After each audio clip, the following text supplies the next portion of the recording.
Yo, yo, yo. Yo, This tune always gets me, It's I kind of know. like it represents Friday for me, this tune, so always puts me in a good mood. We How you been finally doing, bro? we finally got a theme tune. Yeah, Yeah. I'm good. I'm tired. I've had a great week, an exhausting week. I think we've killed Ash off, hence why he's not here.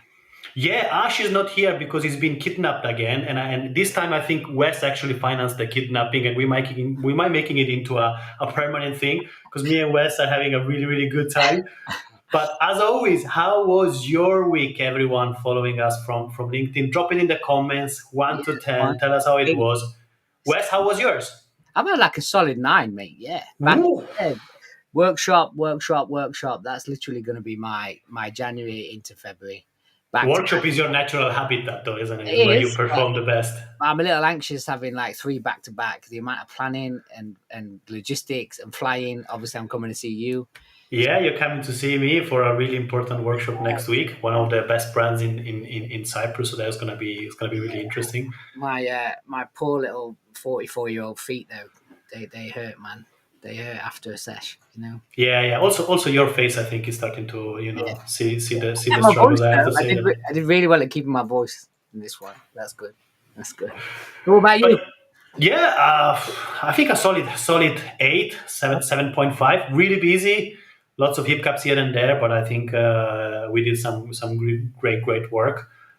Yeah, just looking forward for next week. Right? Shall we? Let's go. Yeah, look, we got some Sure. regulars in the chat there. Ian's in. Yeah. Mark's back. Where's Mark been? Mark's back. Yeah, from the Shire with a And Lee. solid 1 and 11. Hakon's on a decent 7. Sophia Mark. is killing it as well. Yeah, see that. Hakon 7 is good. Yeah, it's good that we've got some branders in the house. I think it's a major conversation. It is. It's Amazing. a really good conversation about a really, really hot topic because um, every time a project like this gets released, and we're talking about brand and rebranding in specifically, there is a lot of buzz. And Yeah. there's this year and the end of the last year we had some big bombs. Jaguar. The one before we had X. But even if we go back, Airbnb, even the London 2012, I think was brand. There was a lot of There's noise also a every lot of single time. failures, right? I mean, look at Yeah, Tropicana and yeah. Every single time there is one of the brands we love and they're part of our life getting rebranded. There is a big noise. And today we have someone that I think thrives into these settings. Challenging the status quo. He's an activator of change. He's truly a creative maverick that I think he believes in the boldness above blending in. Believer of change and as good brand people we couldn't agree more. He's a big advocate for change and for being brave, and had an amazing career dedicated to challenging the norms of branding. He helped brands that had huge impact into society and into their markets. We're talking about Wise, Papier, Zoe, even Monzo, Mhm. and he has this beautiful balance between being fearless and creative, but also having a smart strategy behind it. And this agency and this creative team is someone and a group of people I always look up for in terms of creative work. And there is a quote that I always enjoy coming from him is that a brand without boldness is just another voice lost in the noise. Amazing. And me and you, Wes, we talked many times about how many companies are hiding Yeah. instead of branding, or they're blending instead of branding. Yeah. So please help me welcome to the show today on the Watercooler, none the other co-founder of Ragged Edge, Max Otignon. Yeah. Amazing. Welcome, Max. Welcome, Well, Max. welcome. How you doing? I'm pretty good. Great.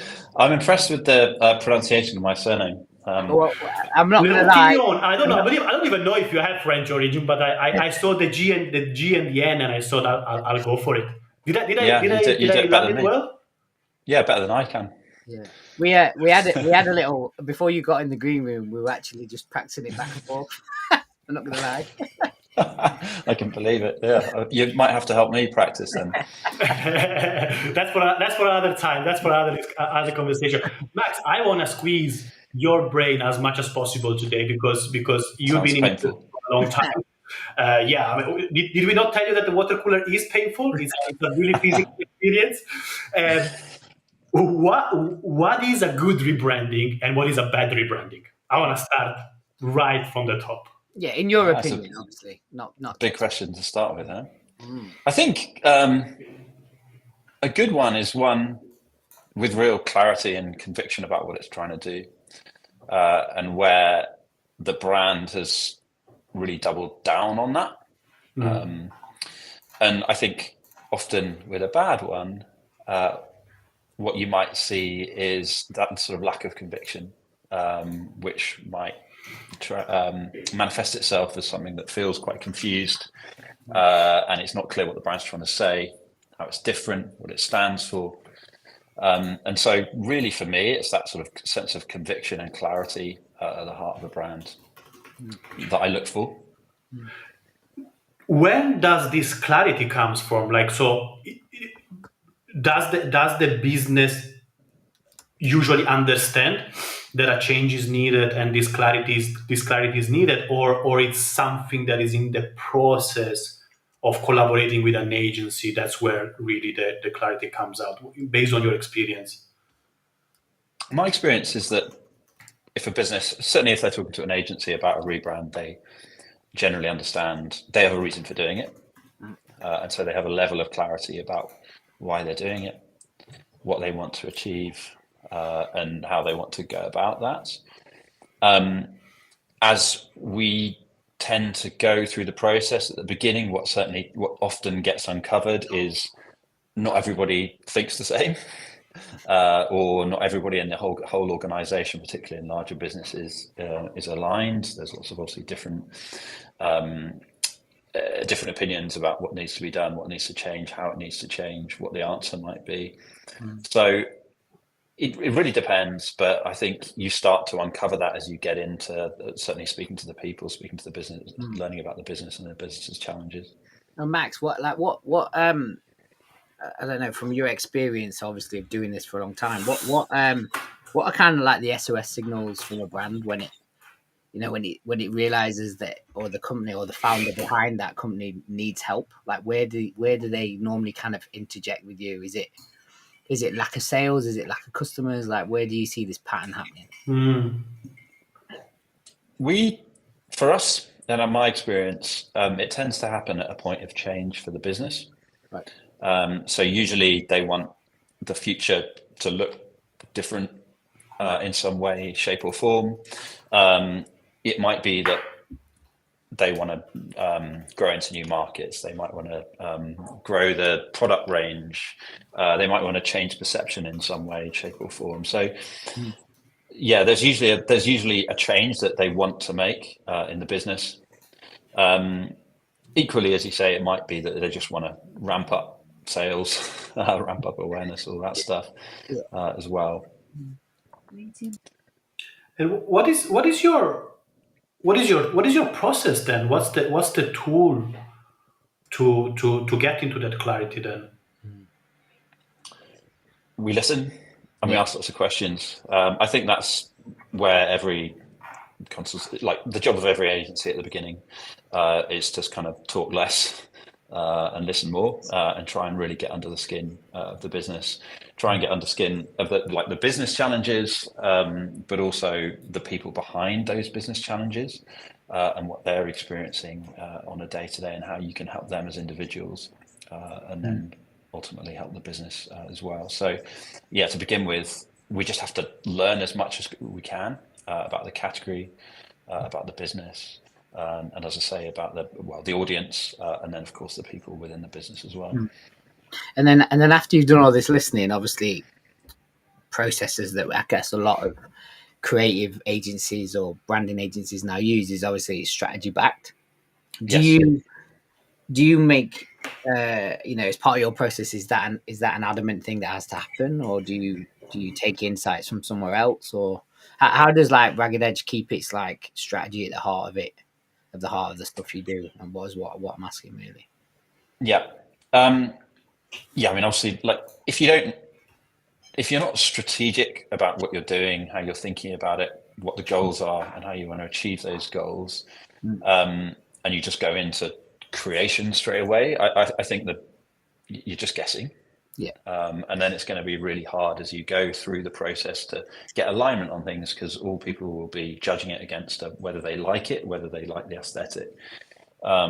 So for us, the strategic work at the beginning, the foundational work that we do at the beginning is absolutely fundamental. We just wouldn't do it without it.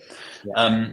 That said, different people come to us at different points, and they might have done some thinking in-house and have real clarity about what they want to change, how they want to use brand to change that.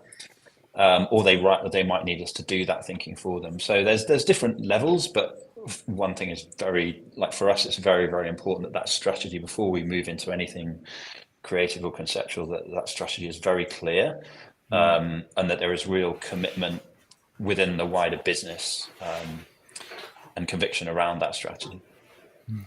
And Max, you obviously work with really smart people, because some of your clients out there, are category defining. Yeah. Yes. Even before your help to make them become more so, right? So how much of that insight and that information coming from their side you trust, and how much of that information turns out to actually be accurate? That's also what I want to understand, because there is that way of saying that you cannot judge the label from inside the jar. So based on your experience, I've never heard that. I love it. Is it good stuff? No, you never really. Brand new. Love it. How much, based on your experience, actually turn out to be true, and how many times you find yourself kind of changing the direction of what was understood as being the problem, or being the kind of need of the rebrand, the source, let's say. Yeah. I think we will never understand the business as well as the people working in the business. And I think as an agency, as an outsider, you have to be clear-eyed about that. But also as an agency, you have a real outsider's advantage. And you are able to look at things in a different way and consider things in a fresh way without all the baggage that people inside the business bring to it. So it's kind of like a combination of those two things gets you to the answer, really. A big part of our process always will be to challenge and to question, and to push and push at the edges and really test those hypotheses that the business has. One thing we have learned, though, is your job as an agency is to challenge and is to push. But there is a point at which, if the business doesn't believe in it and what you're doing, and there's no point in doing it. So really what it's doing, we talk a lot about strong opinions loosely held, and coming in with these, we'll challenge this, we'll push this, we'll try and get you to see things and reframe how you're thinking, see things in a different way. But we're going to build the answer together. And so you have to build that conviction inside the business, because otherwise, if an agency's delivering these solutions to a business that doesn't really believe in the same problem, you're always going to be running uphill. I've got a question on that, how many of these, I think we've all had them as strategists where we believe we've come up with the next killer, game changer. And we're always kicking ourselves imagine if they'd only gone and done that, or if they'd just took that. Have you got any instances? You don't have to mention names, but is there any instances where you guys really was praying and pushing and hoping that this could be a complete change of narrative, industry changer if they'd have gone for it?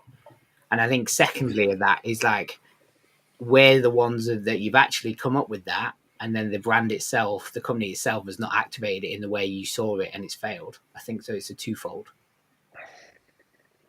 Sorry, say the last bit again. Repeat the last. That's it. The second part of that question was where's the ones that obviously you've you thought you've had the greatest idea and they didn't go with it. And the second part is like the ones that you've had the great idea and then they've not activated it in the way you had planned it, and it's kind of failed or it's not pulled off, right? Because we've all worked with a client where they believe in it and then they go great, and then when they try and activate it, they do it in a half-assed way and it just doesn't work. You know what I mean? Yes.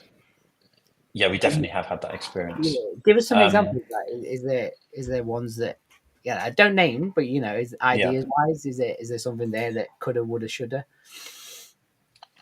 So in terms of the second part of your question, like, are there examples where we've had an idea that we really believe in, that the client's bought, but then they've not fully committed to?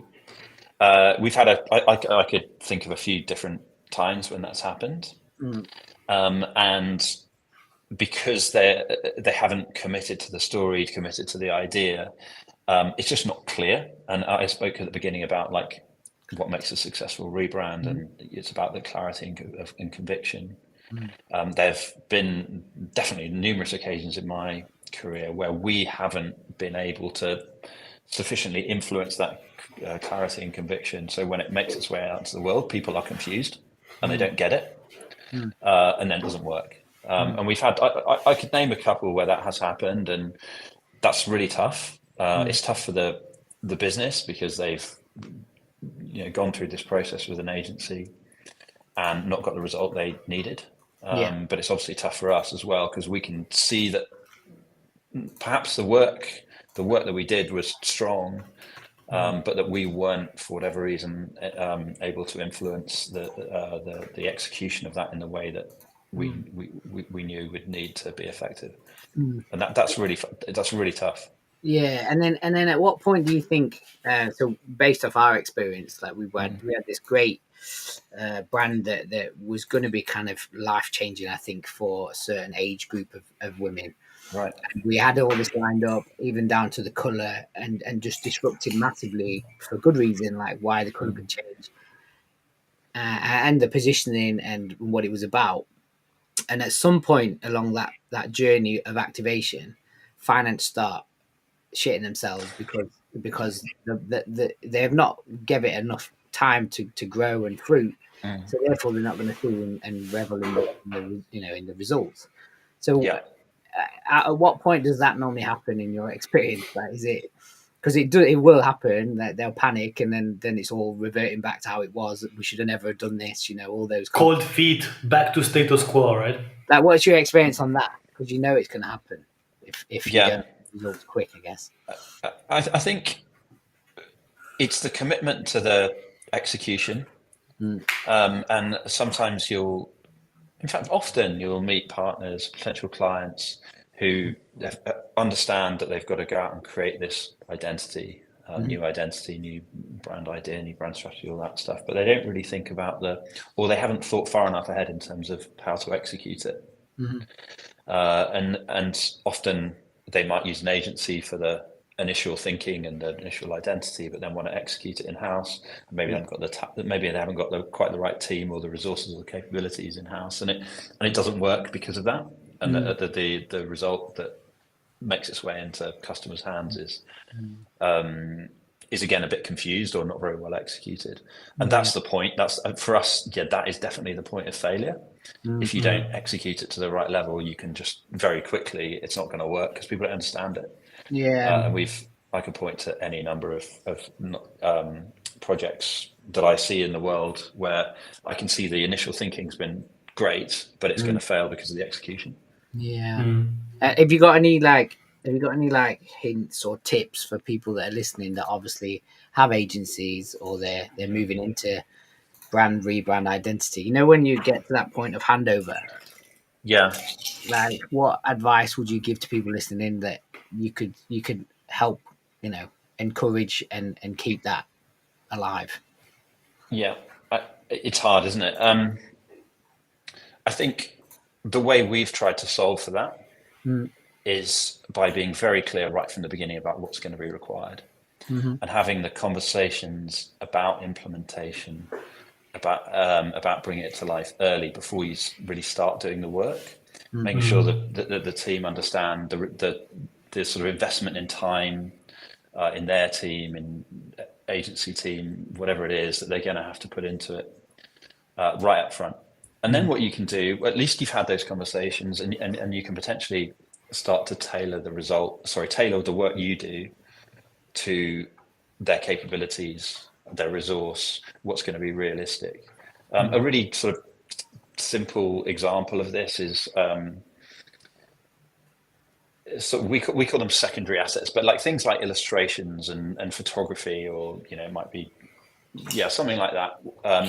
On some brands, or bespoke typeface or something like that. So you might create an identity that's going to rely on these elements, and then you get to a point where the client realizes they can't afford to execute them properly, or they can't afford to spend the time on them, or whatever. And that's a disaster, because then the identity is not going to live how you've intended it. But if you know up front that they're not going to have the money or the time or the capabilities to do these things, you can build an identity that doesn't rely on them. And so, like, for me, always it's about figuring out what's going to be possible up front and having that real clarity up front. But it's a thin line, isn't it? Because I think if you know the strategy, you kind of know the changes that have to be made, but you don't necessarily know exactly where the execution is going to go, isn't it? So yes. So it's a bit about managing expectation, but like the way that I like to explain it sometimes is like I have the process, but I don't have the answers. Yes. So what I'm hearing from your side is that you're making them well aware before time that much more work is going to be needed after to bring it to life. Yeah, and what's going to be possible, and, you know, are we going to have X amount of time and X amount of budget to develop a bespoke typeface? Yeah. If no, then we will develop a solution that doesn't need it. It makes sense. Max, why do brands and brand identities, why are they not able to stand the test of time? I mean, we're talking about rebranding, isn't it? We're talking about that every XYZ couple of years, we have to make a change. Why it's so? Why is there not a brand that is able to stick for the longest amount of time without applying change? Good question. I think the best is a great question. I think the best brands are the most consistent brands, and the brands we all talk about, you know, whether we're talking about Apple or we're talking about Nike or we're talking about Airbnb or whatever they are. Those brands tend to be the ones that show up in a fairly consistent way over time. And they do that because they're successful, and that success breeds confidence that what they're doing is working. I think in my experience, what often happens is people who are working on the brands internally want to change things. And people internally get bored faster than customers and consumers get bored. And we come up against this over and over again, where people want to, you know, oh, we need different colors, or we need a different sort of art direction style, or we need the tip of the iceberg, isn't it? Yeah, and it's internally, because understandably, if you're working on a thing day to day and you're, you know, always looking at this green that you don't like or whatever it is, you kind of think, oh, it's time to change. I'm bored of it, therefore everybody else must be. The reality, and that's backed up by so much, you know, all the data that we see, is that, like, consistency is the most important thing. And the more consistent you are, the more successful you are. And that people, like, creative wear out in, like, advertising and stuff is just massively overestimated. It's so ironic, isn't it? Like, you know, that we need to get rid of it, we need to change it, and then the moment you change it, you know, you disappear because of that recognition. And let's you go. I want to slide deeper into it. So on one side, you have these really powerful brand houses, you know, that the really the ones positioned on owning the markets. So what happens in all the others that they're rebranding, that they're changing? Is there because of society, or because of trends, because of life, because things change so quickly and they have to adapt? Would you say that's one of the drivers? Perhaps. I think it's often an internal reason. I think what happens with brands that aren't being successful is they tend to change personnel. So CMOs don't last very long. New CMOs come in. What does a new CMO want to do when they come in, they want to make an impact straight away. So very often they will look at change, and often It's a bit like politics, isn't it? Yeah, exactly. And it's also about often like, and it might well be right. It might well be the right decision, but you just need to commit to it. If it is the right decision, you need to commit to it, and commit to it for a period of time. And I think, unfortunately, brands that aren't doing very well want to change things to try and fix them, and that often exacerbates a problem rather than fixes it. They go into panic mode, isn't it? Yeah, absolutely. And I think, obviously I sound like I'm talking people out of doing rebrands. Well, that's a nice little segue into my question. That's a nice little segue into my question. So I want to dig more, like Martin's obviously put you under the gauntlet straight away. I want to know a bit more about Ragged Edge. So it's been around for a long time. I think we're having this conversation, and doing our research, we realised it's a lot longer than we realised. But what job was it that had that gave the turning point for you guys? What got what put you on the map? I think about that. Yeah, I think there are two. Mm-hmm. The one that I think taught us the most, and made us realize what was possible was we created the brand, including like the name and the brand strategy and the identity for what was then an energy startup that was then started being called Simple Energy, but then went on to become Bulb. Which was turned out to be like one of the fastest. Well, I think it was literally the fastest growing energy company, the fastest growing company in the UK for a few years running, and that was a huge part of that success was its brand. And so being part of that was fantastic, because we made it, obviously the brand made a huge impact, the work we did made a huge impact, but also we were able to see the power of what we could do. So that was amazing, and I'll be forever grateful for Hayden and Amit, the two founders, for trusting us with that right at the beginning, when perhaps others may not have done. The other one, I think, which again put us on the map in terms of the sort of design community, was our rebrand of Camden Market. Which we put a lot of blood, sweat and tears in. It felt like a very high pressure project at the time. A lot of people felt very strongly about that place. I think it was like the most fourth visited place in the UK, I think, at the time. So it was really important to get right. Luckily, it got well received. And I think in the design community, that really helped our reputation. Get us noticed. I've got you go. I'm not, because you're talking about, I think, especially from the last project from Camden, like I think it's a bit like touching a football club almost, in a way, isn't it? Like everyone has an opinion and feels attached to it. It's like you go into culture, into history, places. I grew up there. Like everyone feels emotionally attached. Don't you shit your pants when you get these type of projects? When it's uber sensitive. I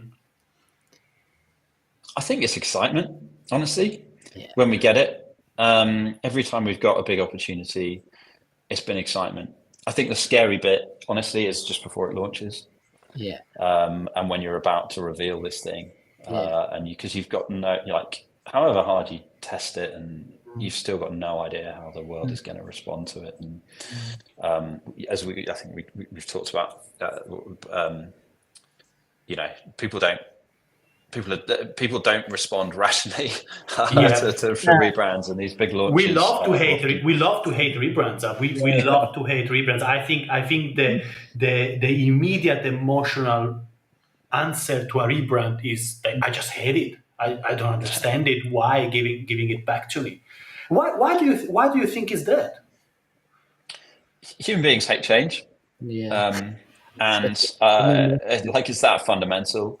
There's this thing called loss aversion, and just humans don't want to lose things. And if you build an attachment to a brand, a logo, an identity, and then you're told it's gone, and in place is this new thing which you don't know, you don't love, or you haven't built up an emotional affinity to, you're probably not going to like it as much.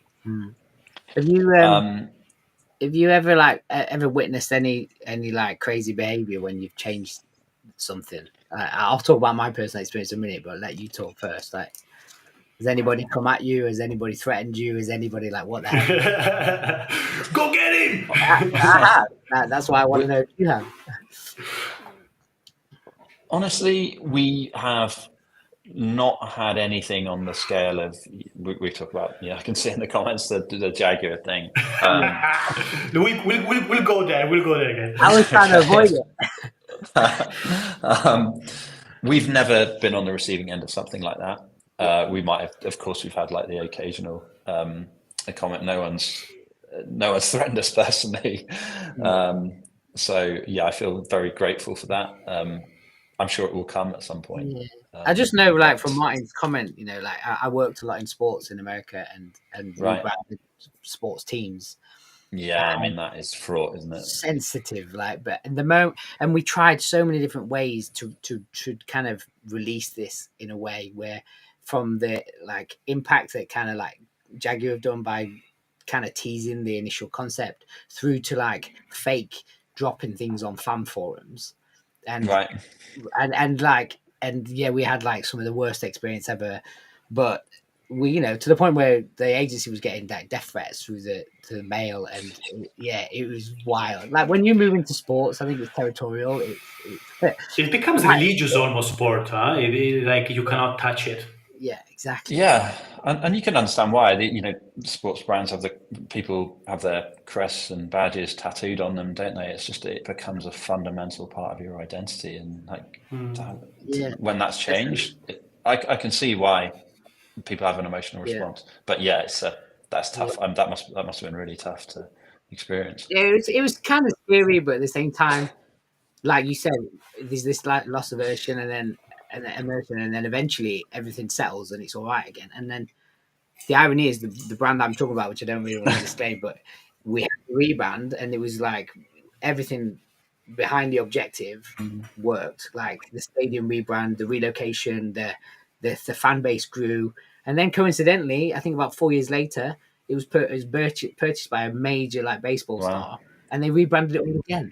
I'm just like, you know what I mean? So you go through all this mad, and then 6 years later, it happens. That's taking a piece, though, isn't it? They're really poking it. And again, I think that leans into like the assertiveness of the owner that comes in. They just want to, you know, abolish it and start again. Yeah. I think this is going to lead me into your journey now about, you know, you recently rebranded in 2020, and I think that's when you had an impact and an uplift, like you said. As we can see with some other comments about Jaguar in the chat, like they decided to take it externally. What's your process when you come to like rebranding yourself? Yeah, so we didn't take it externally. We cared probably too much about our own brands, because I think, like I was saying earlier with the CMOs, you're looking at it all the time, you're experiencing it all the time. So but in the instance where you talked about in 2020, we realized we were not sufficiently differentiated from the market, and I think that is a challenge in branding generally. Like, most agencies do roughly the same things and speak about them in roughly the same ways. And so what we tried to do in 2020 was pull ourselves apart from the rest of the space and really stand for something different. And it worked. It really worked. It was hard to get right. It was quite scary at times to say things that might turn people away, as well as attract people. But yeah, it was a real turning point for us. We probably could have done without COVID, just starting straight away afterwards. But yeah, it was good. And Max, like you obviously became an expert of change and rebrand. Are you more receptive towards change now? Do you find yourself being a bit more calm when you see a famous rebrand again, Jaguar or X or any of these ones that last couple of years made a big impact? Are you still the same as you were before all this 17 years journey of doing amazing rebrands? Meaning that you feel a bit punched by it, or you find yourself to be a bit more logical about it? Did anything change inside of you? I'd love to say yes, but when you see this stuff for the first time, you still get that just instant human reaction. Honestly, like I saw the Jaguar stuff and I didn't like it. And I just had this instant emotional thing, and I thought it was wrong. I had my opinion, and I actually posted something about it on LinkedIn. And then I thought, Yeah, I remember. what am I doing? Like, why? Like, I'm doing exactly the thing that I complain everybody else is doing about, and so I ended up taking it down. And I was just a bit embarrassed about it. But your emotional brain takes over.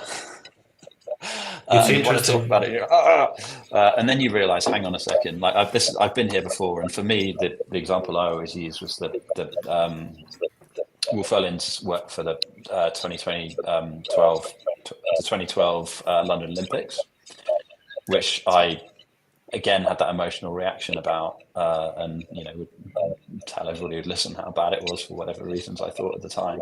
And then over time you realize I was completely wrong, and that it was incredibly effective for all the reasons that I thought it was wrong. And that taught me a lot. And so rationally, I am now able to look at these things and go, okay, let's try and understand this. Why have they done this? Are the reasons I don't like it actually probably the reasons why it might be good? But you still get that emotional thing, I think, because we care about this stuff. We do care, and it's fantastic. And I think this is the power of brand as well.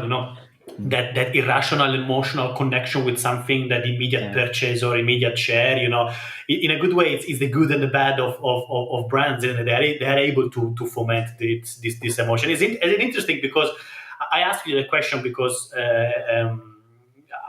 I also feel immediately triggered when I see these kind of things, and I was wondering if someone way more advanced in the career than me, with way more experience with big brands, did that change happen? But after all, we're still humans. We're still humans. Yeah, you can't take it out. Yeah, give me another 20 years and maybe I'll have. I'll put it in the calendar for part 2. Yeah. Wes. All right, so let's move a bit more into you, Max. I'd like to dig a little bit deeper with, I guess. Okay. So what's Max like outside of an agency? What's Max outside of a rebrand? Rebrand. Yeah, what does he do? What's his hobbies? Have you got any interesting hobbies? Have you got any interesting guilty pleasures? What are they? Guilty pleasures, God. What am I like? I'm usually quite exhausted. I put a lot into this. I really care about this stuff, and I put a lot into it. What are my guilty pleasures? I find I need to. So for me, I work quite hard, and I find that I need to actively relax. I need to do things that engage my brain in a different way. My favorite thing to do is, I don't think it's a guilty pleasure particularly, but my favorite thing to do is play tennis, because you just have to focus intently. I'm not as good as I would like to be at tennis, and I have to to be acceptable. I have to really, really concentrate, and I love that, because your brain can only be in one place. You can only there. You just and for me that is the most, perhaps not relaxing, but restorative. I get so much out of that. And you seem like quite an interesting kind of. You've got a cheeky side to you already, so I can see that. What songs do you sing in the shower? What's your go-to? I am incredibly unmusical. Are you really? I can't sing. I can't dance. It's a disaster. Music, I do, but I'm not. It's really bad. Yeah. we Can't be worse than Wes. avoided this question. Yeah, I'm trying to. It's not even that I'm ashamed of like what I listen to. I'm just, you would not want to hear me sing. I don't even attempt it. We all think we Maybe I sing great. should. Maybe I should. That echo. I honestly don't. I honestly don't. I'm disillusioned. I'm sort of got I've got the wrong idea about quite a lot of things about myself, probably. But singing, I definitely know I can't do it. And just asking from like a creative question, like with a creative mind, do you kind of look at identities and logos in a way that you could either refine them, or do you do that really awkward thing that most old creatives do, where they try and trace around them in Illustrator in their head? Do you do that, or is that just me? I don't do that, but then I these days I haven't been. So I have been a designer. Yeah. But it's not what I do now, and so I don't do that. I think when I look at things, I just wonder. I just think about why, and I wonder why and why they've made those decisions, and I'm sort of interested to try and figure that out. And you look at something and you kind of almost see it as a bit of a puzzle. Yeah, you dissect to try and figure out. Yeah, exactly. Oh, why have they chosen to do that? And I always enjoy hearing from other people who've been involved in these projects, like actually why they chose to do that stuff. Yeah. I'm the same in all things, like film and media and stuff like that. Not music, but the rest of it. Like I want to understand the decision making process that went into it. Yeah. It always intrigues me too. And I think lastly, like we always ask our guest, and it's obviously done on the spot to make you not. Okay. But if you got any questions for us, is there anything that you want to ask me or mine? Can I ask Wes what he sings in the shower? Just depends. What? Okay. I mean, go on. You better tell me now.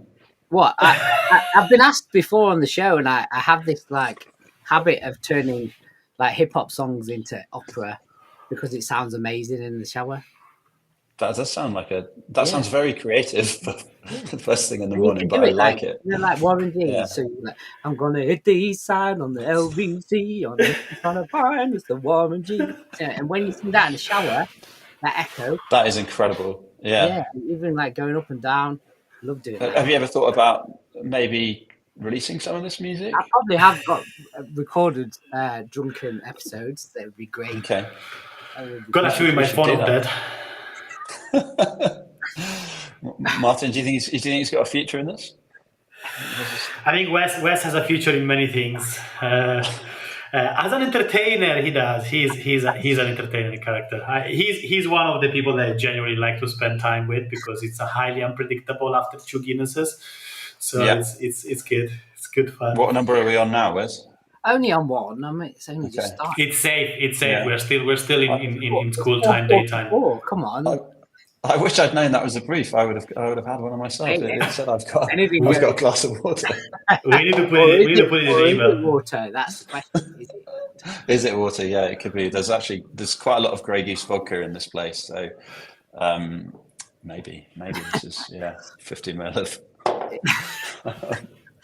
And then lastly, like have you got anything you want to talk about? What's in the future? What's happening in your world in Ragged Edge? Is anything going on there?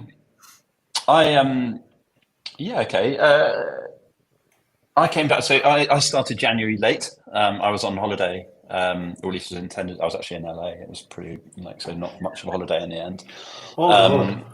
Yeah, it wasn't great. But I came back a couple of weeks into January and just chatting to the team, and it was obviously a bit of a tough couple of weeks for obvious reasons. And just talking to the team here, there were like just so many amazing things happening, and so I'm like very excited about what's to come this year. I think we've all. I talk about this quite a lot, but I think the industry has been through a really hard time. Lots of uncertainty. The economy's been fucking terrible, hasn't it? And just like the world's been horrendous, not just the world's been horrendous. Yeah, and that doesn't that side of things doesn't necessarily show much sign of changing. But I think from from our industry point of view, now is the time, and this is the time to just get on the front foot and stop worrying and stop fighting and bickering about stuff and AI and all these other things, and just really lean into what we're really good at. And I'm really excited personally about that, and about just getting back to focusing on creativity and the power of that and what we can do, and just seeing it firsthand, seeing what the team here are doing. We I'll give you a bit of an exclusive for what it's worth, but we're doing our own brands. So we are looking at our brands because a lot's changed in that time, and so we that's to come this year at some point. And I'm excited about that because it's just an opportunity to really refocus and get on the front foot again a bit, I think. And I think the industry's been on the back foot. And I love doing things like this because I want everyone, who works in this industry to be successful. And I would love to feel some positivity in the industry. Yeah, wicked. We are amazing. This is an amazing industry that can. Yeah. Well, we can change the world. We have changed the world. Yeah. And we have to believe that. If we don't believe that, no one else is going to believe it, are they? It's very true, because also most of the time clients come to us when they're unsure, and they're scared as well, because again, they're also humans, and they also fear of change and what's going to happen and uncertainty, and no matter how good your strategy is and no matter how good your creative application it is, after all, it's one of the possible routes. And it could be very well be, not the right one. But even if you've done all the maths and all the calculation of the world, you don't have the crystal ball to say that this is going to work 100%. So I love what you said, because I think we have to be the first ones to actually code there with positivity and creativity. It's going to be fine. We can do it. We've done it before, so why should we do it again? But yeah, it's been fucking brutal last couple of years. Definitely. Yeah. And I think it's easy on social media to kind of gloss over that, I think. And I think if you, this is not saying anything new, but if you just read social media, you think everyone else is doing great and it's been easy and whatever. Oh, yeah. And obviously, our industry, it has not been easy for anybody, I don't think. Even the people that have been doing really well, the reason they've had to work really, really hard to do that. And we all deserve to be successful, and I think the way to do that is to have real conviction in what we're doing and make sure the world knows the impact that this industry can have. What a way to close, yeah. What a way to close! I was thinking, what a way to go for Friday as well. Got a bit philosophical at the end, didn't it? Should have finished with the shower chat. No, this is much better. Max, mate, thank you very, very much. Everyone, go check Max's profile on LinkedIn as well. He does share some great content. Go and check Rugged Edge website.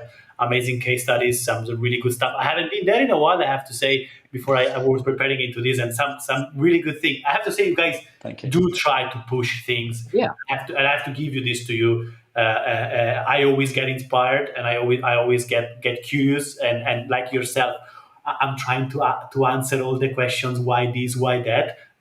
So it's a really interesting website to be. Really good work, and thanks for being such a contributor to the industry and for spending some time with us and opening it up. Yeah, thanks. Mark's one last thing in the chat. Mark was like, "Let's rebrand the planet." Yeah. Okay. Let's make this planet great again. Sign me up. All right, man. Cheers. I appreciate your time, Max. Thanks so much, guys. Thank you. Bye. Thank you. Bye, mate. Thank you. All right. Right. Let me see if I'm gonna be able to close this. I'm gonna be.